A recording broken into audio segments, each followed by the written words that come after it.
So would you play against a high press? Yeah, so looking at the 11-a-side game, this is quite similar for 7-a-side and 9-a-side.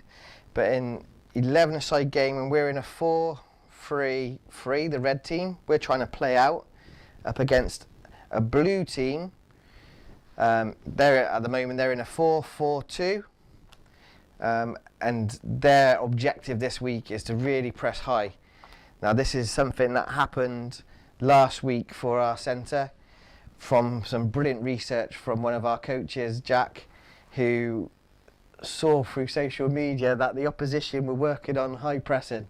So we believed this was going to happen in the games, and it did. The opponent really tried to win the ball back high up the pitch in order to score against us. So what we discussed through that research from Jack, what we discussed was how we might be able to then beat that high press. Do we carry on playing our normal way of playing out through the back? What's the risk of doing that? So what would be the risk, Stuart? Might get caught on the ball, and then obviously if we lose the ball that high up around that penalty area, they're going to have a quick opportunity to try and have a shot on target. Yeah, so that's if we try and play our normal game.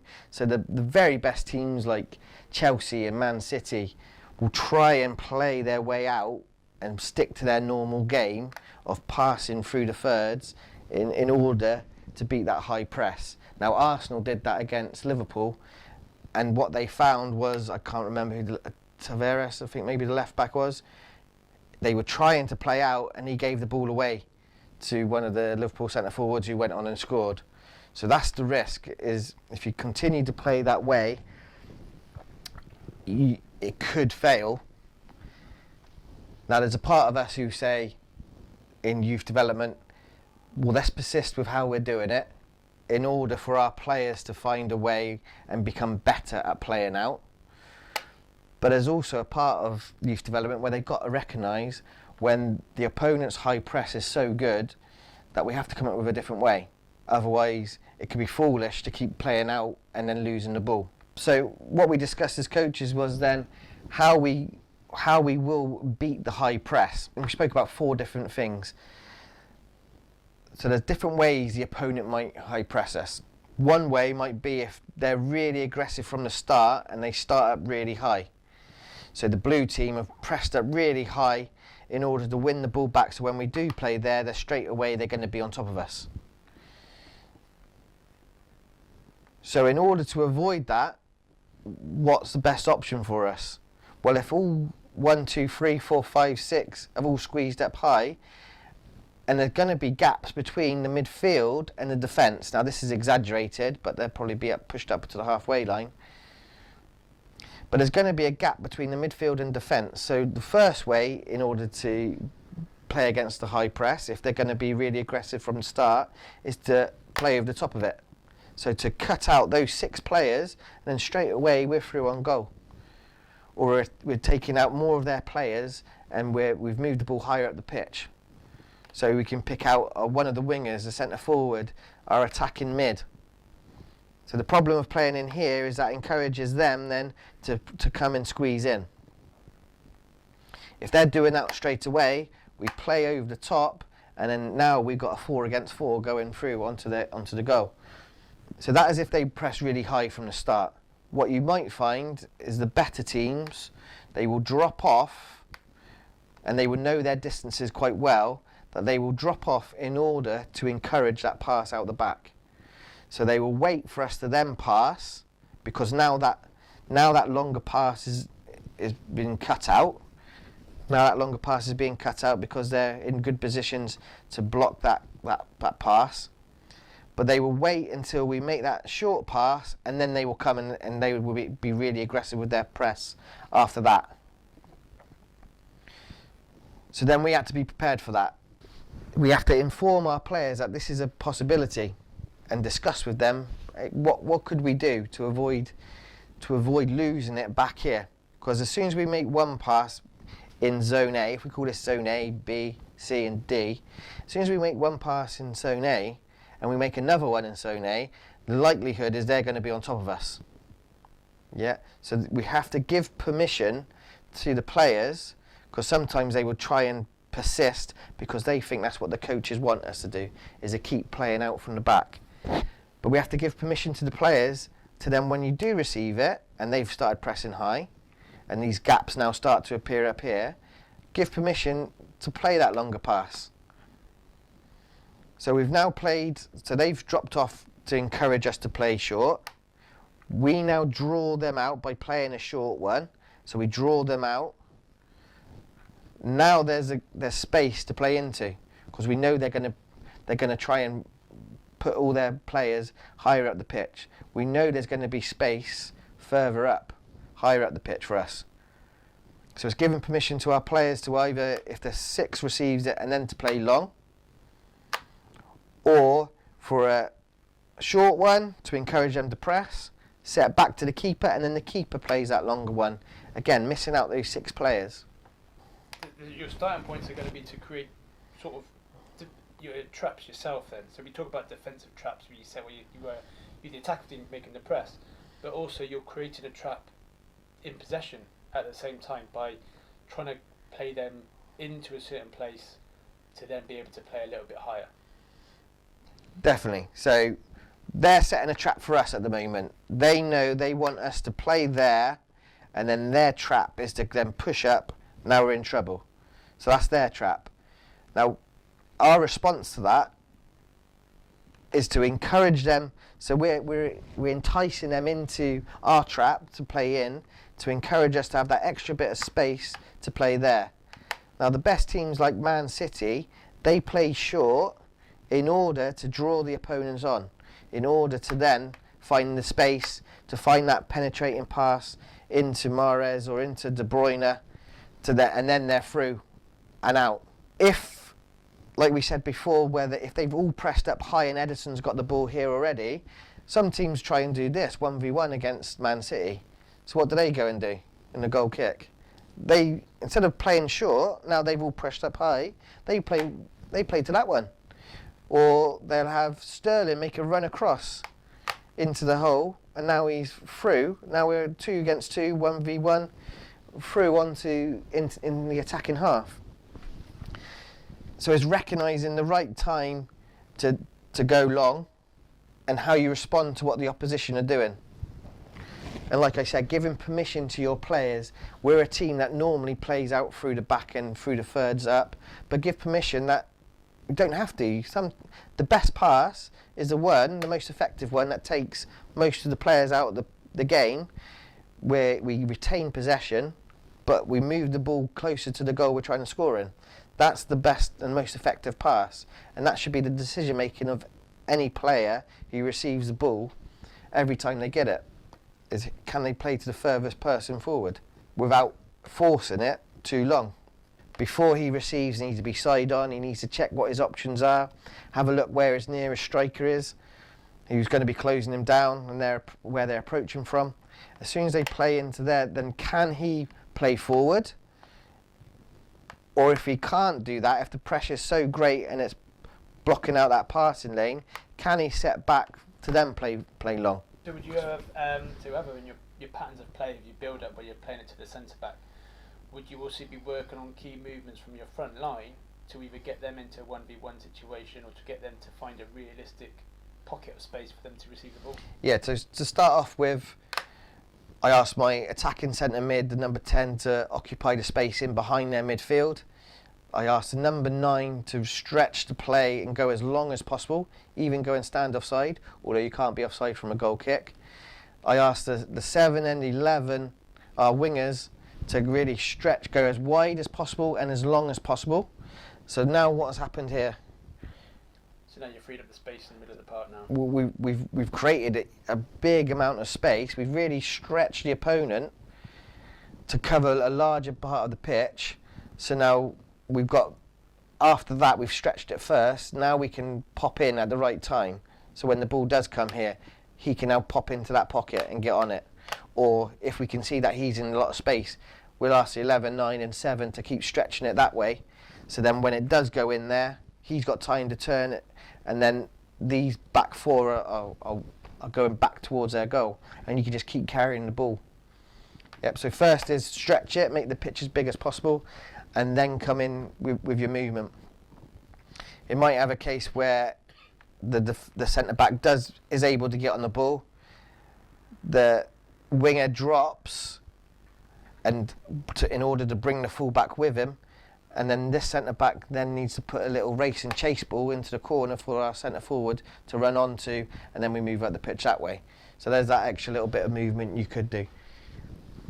Like I said, whenever Edison has the balls, we've seen this from Edison and Sterling, they would start wide, like they typically do when Negreira was playing.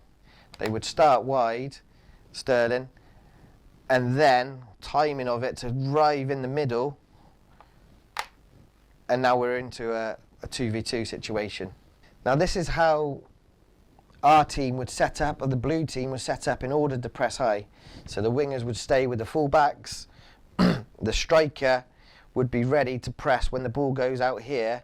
The striker would be ready to press across, and then we're squeezing, we slide across, and we're ordered to maybe not necessarily win it here, but in order to win it, force a decision from the centre back to win it here.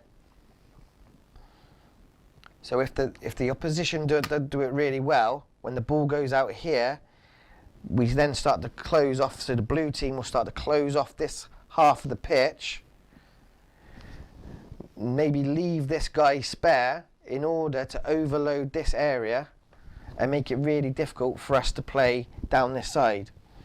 Now we've had it with our under-15 team where we've tried to play through this high press. So what have the Blues done? Well, they've in a way they've set a trap for you. So they've cut off the whole half of the pitch. Now you're forcing that centre back now to play forward, and they've cut off that switch of play. Brilliant. So they've allowed us to go into one side, and then when we've done that, they've cut off the half of the pitch, forcing us now to go down this side. Now, our team, and it was a learning experience for myself as well, our team tried to play through it. Now, if you're going to try and play through this, and some top teams do, you have to be perfect with what you do. Your first touch, your passing has to be so crisp, your movement has to be really sharp and well timed in order to support the man on the ball, to get on it, to then play out. If you don't get it right, the very high chance of losing the ball if the opponent does it well.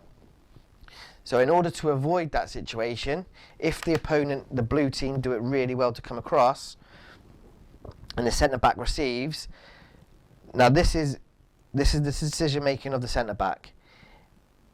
If he can see that all the Blues have come over and he can't play into long and they've all squeezed in as well,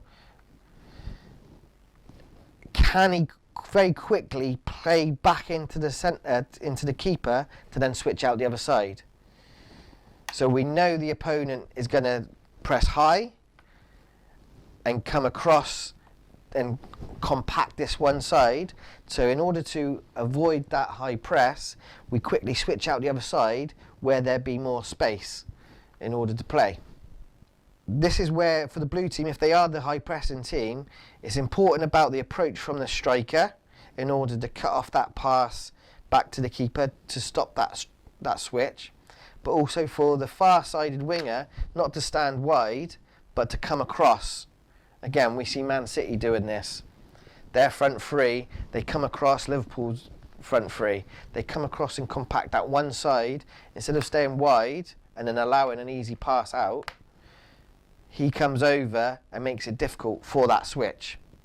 So if they do it well, it's very difficult in order for us to do that. Now, if they cut up off the keeper, then we're going to need a centre mid to come in and maybe bounce it to then get out. Yep, so that's the alternative. If the striker gets it wrong, if the striker gets his approach wrong as the ball goes there, if he comes and presses that way, well then that's an easy decision for the centre back. We'd go out the other side and we're out the other side. If he gets it right and the far winger is too slow and the centre mid is a little bit slow with their press as well, Then we can play through the centre mid. He can maybe turn and play out, or if he's got a bit of pressure from behind, he might be able to bounce it into the keeper or the centre back, who can then play out. Yep, so that's another way, is that switch of play. All those examples you're showing us there, the tempo of play has to be as quickly as possible, doesn't it? For any centre back to try and play out, or whole midfielder to try and link up, it needs possibly minimal touches, but it shows that the tempo to quickly try and switch the plays needs to be as fast as it could be. Definitely, you need to know what you're going to do beforehand. So this number 6 and number 5, they're scanning to see where their teammates are, where the pressure is coming from. The angle of the pressure.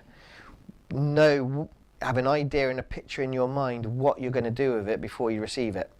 Because if you don't, you're going to take an extra touch. As soon as you take that extra touch and they're pressing high, you're going to get tackled. Or if you make a poor decision based on what the opponents are doing, you play another sideways pass, you're just encouraging that press and you're putting your teammate in trouble. So it's that your decision making is key, and how quickly you can think about it. And then if you are going to give a pass into one of your teammates under pressure, you better take care of the detail of it. So let's say we're going to play into the number 4. Well, if it's a little bit slow, that might encourage the attacking mid of the blue team to come and intercept the ball. So make sure the pass is well weighted. Also, where do you play the ball? Do you keep it safe side, or do you play it down this side? Now, if you play it this side, it favours the defender. Now you're putting your teammate into a tackle. Whereas if you put it safe side, it allows him to take that touch away from pressure. So it's those small little details when you're playing out against a high press. If we go back to what the opponent will do. Now sometimes they will allow you to play there, then they will push across. And they will slide across and compact this side, because that's where they want you to play. And that's where they're probably going to win the ball, is in here. So they've all pushed up high. So then, what was our choice here? If we can, going to try and use the keeper to be a pivot to try and play out the opposite side. Brilliant. So then we're going to switch out the other side. Now, sometimes the coach has only worked on that first bit. It might be week 1 of their syllabus, and they haven't had enough time to work on it during the season. So they might get the first bit right, but we'll get success going out the other side. As they get further along into their season and they've worked on it a few more times, when we switch across, what do you think the blue team will now do? Should be sliding back over. They'll all work hard to then recover, make sure it's difficult to play across, and they'll be able to compact this side now. So then what do you do? This is where you need to have that patience of going, well, if we didn't play forward quickly enough, can we retain and recycle down the opposite side again? Brilliant. So quick decision from the number 3. Is it on to play into 11, or have the blue team done a good enough job to stop us from playing through? If the answer is the blue team have done a good job and they've compacted that side, like you said, be patient. Switch it again. It might take, then they come over again. It might take 2 times, 3 times, 4 times. But eventually, if it's not on, switch it again. Eventually, you'll find one person hasn't quite done their job. A little bit of extra movement from our winger, boom, and then we can penetrate, and then we're out. So it's that patience of switching the ball across. I think, like you mentioned about giving people permission to play that longer ball, but they also need that permission to be patient on the ball. So regarding the centre backs or holding midfielder, whoever that's going to be, it's still just to give them the confidence to stay on the ball, move the ball, and not rush it. That's brilliant, because quite often in the mind of a young player as well, their thought is, I've got to get this ball straight towards goal as quickly as possible, without really assessing the situation or the picture they see in front of them. So yeah, you're right, giving that permission to, it's okay, you don't have to, like, we want to penetrate, that's our first priority, can we penetrate? If it's not, you've got to recognise that picture to move the ball, to move the opponent, to then allow us to penetrate.